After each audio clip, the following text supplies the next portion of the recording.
кружевное белье, удобная и соблазнительная домашняя одежда, колготки на любой случай и многое другое. В отделе нижнего белья кружево.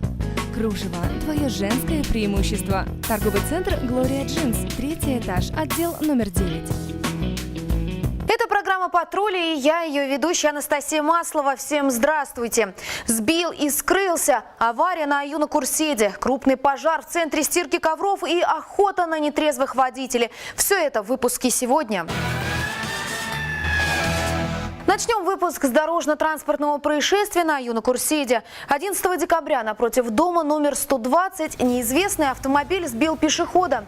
Установлено, что 30-летний мужчина переходил дорогу вне пешеходного перехода, когда автомобиль, предположительно темного цвета, наехал на него и скрылся. Пострадавшего до приезда медиков пытались привести в чувство и оказать первую помощь неравнодушные люди. После его с травмами различной степени тяжести доставят в реанимационное отделение республиканской больницы. Тем временем сотрудники ГИБДД сейчас разыскивают водителя и просят всех, кто что-либо знает о происшествии, позвонить по телефонам, которые на ваших экранах. Центр стирки ковров на улице Комсомольской попал в сводку пожарной охраны. Двухэтажное здание вспыхнуло ранним утром 12 декабря. Огнем полностью была охвачена крыша. Площадь горения составила 110 квадратных метров. Возгорание было серьезным, поэтому на его ликвидацию пришлось стянуть силы и средства нескольких частей. Было принято решение о привлечении дополнительных сил и средств пожарно-спасательных частей 2 и 22 по охране города Кызыла. Принятыми мерами возгорания было ликвидировано в 6 часов 37 минут. В данный момент по данному факту пожара проводится проверка. Причина пожара устанавливается. По результатам проверки инспектор государственного пожарного надзора установил, что причиной пожара послужило нарушение правил монтажа электропроводки. Это привело к короткому замыканию на крыше. Благо, все закончилось благополучно и никто не пострадал. В Туве развернулась настоящая охота за нетрезвыми автолюбителями. Так, массовые проверки на трезвость прошли в том числе в Агдавураке.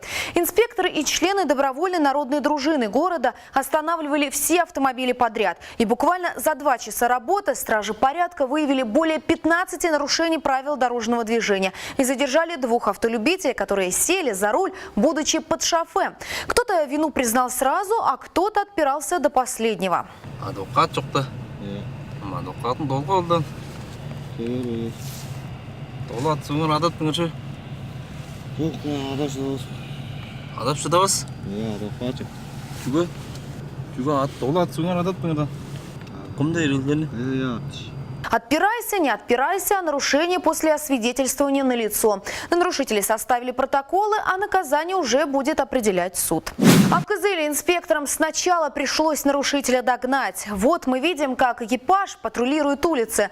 Слева отечественное авто выезжает на дорогу. Требования инспекторов остановиться водитель игнорирует, а затем вовсе нажимает на педаль газа сильнее.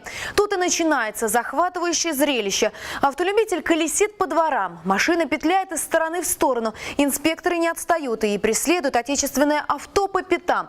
В какой-то момент водитель ВАЗа не справляется с управлением и машину останавливает сугроб. Как выяснилось, гонщику было что скрывать. По информации ГИБДД, мужчина сел за руль в состоянии алкогольного опьянения. И еще одно видео с участием автоледи тоже из Кызыла. Вот инспекторы останавливают внедорожник, но выходить оттуда и даже приоткрыть окно, чтобы побеседовать с полицейским, водитель не торопится. Как выяснилось, за рулем была девушка. По словам инспекторов, от нее пахло спиртным. И, как установили дорожные полицейские, автоледи ранее была лишена права управления. Когда инспектор зачитывал гражданке ее права, у женщины это почему-то вызвало смех. А вот смешного тут мало. Повторюсь, что отказ от прохождения медицинского освидетельствования от наказания не освобождает. Напомню, за управление автомобилем в нетрезвом виде грозит крупный штраф и лишение прав. А за повторное нарушение можно и вовсе сесть за решетку. Наказание, естественно, определяет суд. А теперь о происшествиях в соседних регионах, которые взволновали пользователей всемирной паутины. Интернет-обзор далее.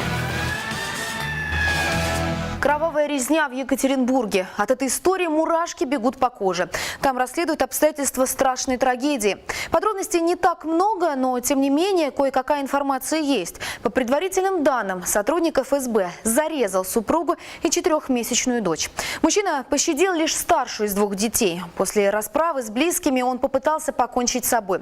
Соседи и круг знакомых мужчины в шоке от случившегося. Что двигало им, непонятно. Сейчас выясняются все обстоятельства трагедии. Массовое ДТП в Омской области. Участниками серьезной аварии стали 3 грузовика, 2 «Газели» и 3 легковых автомобиля. На кадрах любительской съемки видно, что это просто месиво из покореженных машин. Как сообщают пользователи интернета, причиной столкновения стало то, что грузовик, перевозивший бензин, не смог развернуться и застрял поперек дороги. Низкие условия видимости предрешили итог. Водители встречных и попутных автомобилей, видимо, не смогли вовремя разглядеть стоявший на дороге бензовоз и врезались в него. Известно, что в результате ДТП травмы получили 2 человека. Остальным просто невероятным образом повезло, и они отделались испугом. А это Свердловская область. Многие автолюбители стали свидетелями взрыва на автозаправочной станции. Поспешу сразу сообщить, что взорвалась не АЗС, а колесо одной из фур, заехавшей на территорию заправки. Но надо сказать, что хлопок был очень сильный, вздрагивали даже соседние здания. Это видно на кадрах, а у длинномера вылетел диск колеса. Авторы видео предположили, что могло стать причиной ЧП. Прицеп фуры не оборудован системой АБС. Колеса при торможении блокируются, трутся о дорогу и нагреваются. Вероятнее, из-за этого и произошел взрыв. Видео из Тульской области заставит встрепенуться зоозащитников. Да что уж там, и всех неравнодушных людей. Очевидцы засняли, как на одной из трасс за белой «Волгой» бежит привязанная к автомобилю собака. Остановили эту жестокость очевидцы. Они заставили водителя «Волги» остановиться и потребовали отпустить бедное животное. Мужчина сделал это лишь после того, как ему пригрозили полицией. Он посадил собаку в салон и уехал. Нам же остается только надеяться, что животное в порядке. И в заключение выпуска официальная сводка ГИБДД. С 5 по 12 декабря в республике зарегистрировано 6 дорожно-транспортных происшествий, в которых 9 человек получили травмы. Зарегистрировано 4 наезда на пешеходов. За неделю в Туве инспекторы задержали 60 водителей в состоянии алкогольного опьянения. 2 из них – автоледи. Время пролетело незаметно, и остается только напомнить наши контакты. Звоните, пишите, присылайте интересную информацию. Телефон и адрес редакции на экране. Я же с вами прощаюсь. Увидимся в программе «Патруль» ровно через неделю. Берегите себя.